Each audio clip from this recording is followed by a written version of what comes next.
Hello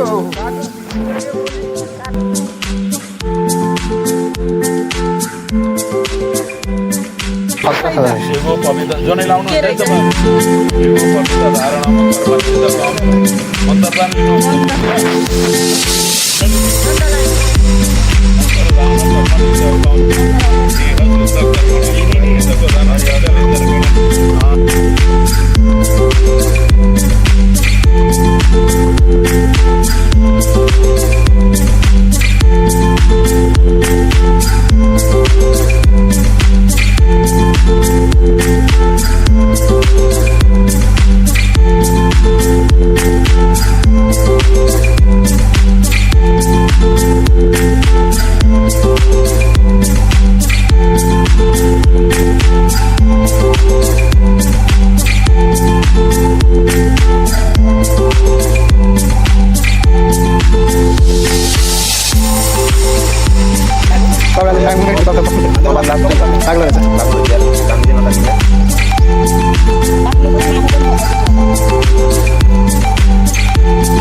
हिँडे गर्दो रहेछ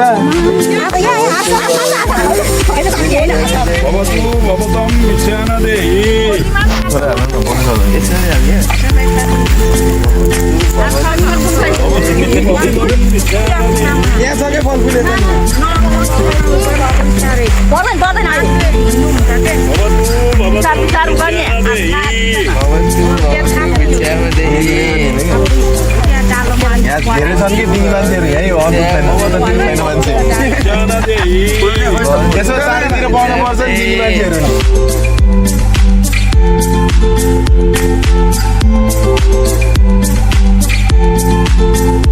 आमा ल बाबुहरूको जानु पर्यो मैले गाडी भाडा नि हालिदिएको छु खाने खर्च पनि खाजा खर्च सबै छ भागवत किताब पनि छ त्यो किताब लिएर तिमीहरू भाइले पढेर आउने तिमीहरूले पहिला आमासँग बिदा माग्नु पर्यो आमा भन म पढ्न जान्छु मलाई बिदा दिनुहोस् गुरुको आज्ञा भयो मलाई बाङ्लादेश गएर पढ्न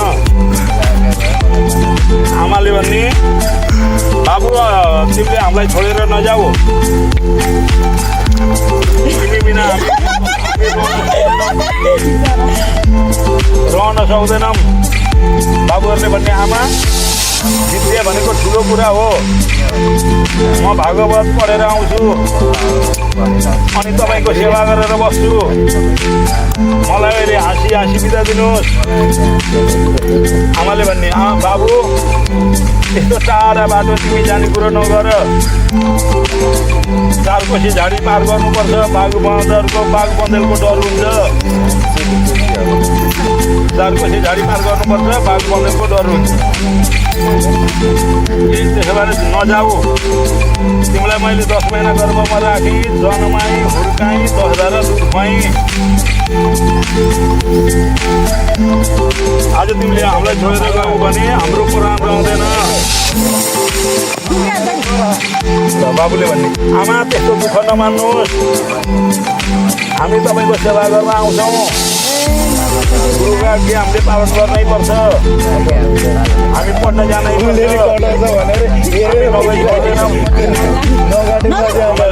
बाबु पढ्न जाने हो भने एउटा साथी बोलाइदिन्छु। मामा बोलाइदिन्छु। मामालाई साथमा लिएर जाऊ। तिमी एक्लै चाहिँ नजाऊ। म तिमीलाई एक्लै छोड्न सक्दिनँ। बाबुहरूले भने आमा हुन्छ मामालाई बोलाइदिनु। हामी मामासँग जान्छौँ। हामीलाई हाँसी हाँसी बिदा दिनुहोस्। आमाले भने बाबु हुन्छ ल मामालाई साथमा लिएर जाऊ।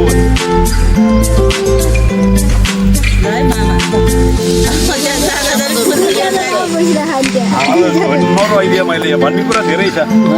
अहिले रोएँ भने फुल्याउने कसले बाबा नै आउनु भएन। बाबा आमाले फुल्याउनु आमाको खुट्टा दौ बाटो खाली गरिदिनु पर्यो। लातो कार्पेट छ पढेर आऊ। धेरै विद्या हासिल गरेर आऊ है।